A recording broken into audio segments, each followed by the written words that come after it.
እንዴ አረ ሊቨርፑል ታሟል፣ በጣም ታሟል እንጂ የአርሰናል እኮ ዛሬ ካሸነፈ ከመሪው ጋር 11 ነጥብ ጋፕ ይፈጥራል።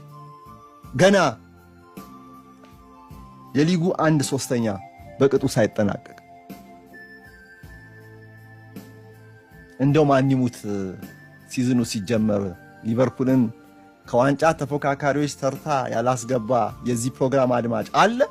እኔ ያለው የምትሉ ከሆነ አላምናችሁ፣ በእውነት አላምናችሁ። ሲዝኑ ከመጀመሩ በፊት በዝውውር መስኮቱ ላይ የነበረው ተሳትፎ አያስፈራም ነበር? ሊቨርፑልን ማየትማ አሁን ነው እኮ አለን። እነዚህ ልጆች የተቀናጁለት ስንል አልነበር እንዴ? አሁንም እኔ ሊቨርፑልን ሙሉ ለሙሉ መናቅ ይከብደኛል። ፖቴንሻሉን ስታዩ ግን አሁን ይይዙት ይጨብጡት አጥተዋል አርነ ስሎት። ይሄ እውነት ነው። እስቲ ተመልከቱ አሁን የኢሳቅ እና የኤኪቲኬን ጉዳይ ሚዛኑን የሳተ ውሳኔ ተመልከቱ። ሚዛኑን ለመጠበቅ የሚቸግር ውሳኔ። ኢሳቅ በዋነኛ የጨዋታ ፕላን በሊቨርፑል ቀዳሚ አጥቂ እንዲሆን ስለሚፈለግ ነው 130 ሚሊዮን ፓውንድ ይወጣበት። ስለዚህ በየጨዋታው ላይ እድል እየተሰጠው ፊት እስከሆነ ድረስ እድል እየተሰጠው ወደ ጎል አስቆጣሪነቱ የመመለስ ግዴታ አለበት። ይህንን ማመቻቸት ደግሞ የአርነ ስሎት ኃላፊነት ነው። በየጨዋታው ኢሳቅ ፊት ከሆነ ጉዳት ከሌለበት ቅጣት ከሌለበት በጨዋታው ላይ መሰለፍ አለበት። ለምን?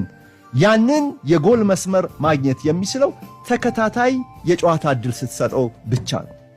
ሳታሰልፈው ያንን ኮንፊደንስ ማምጣት አይችልም፣ አጥቂ ነውና።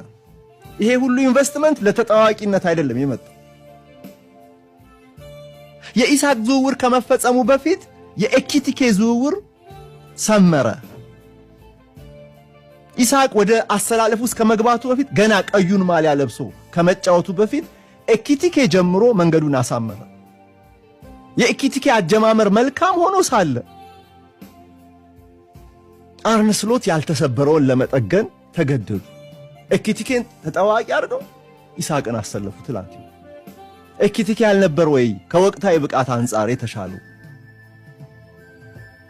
ግን አሌክሳንደር ኢሳቅ ደግሞ የመጣው ለዚህ ኃላፊነት፣ እሱ ደግሞ መሰለፍ አለበት። አያችሁ፣ ሚዛኑን ለመጠበቅ ይቸግራል። ይሄ በውሳኔ የስሎትን እንቆቅልሽ ተመልከቱት። የትኛው አሰልጣኝ ነው ይሄንን እንቆቅልሽ ይሄን ቋጠሮ መፍታት የሚችለው በዚህ ሰዓት ላይ? ሁለቱን አንድ ላይ ካሰለፍክ ስነ ምህዳሩን የቡድኑን የፊት መስመር ኢኮሲስተሙን ነው የምታናገው።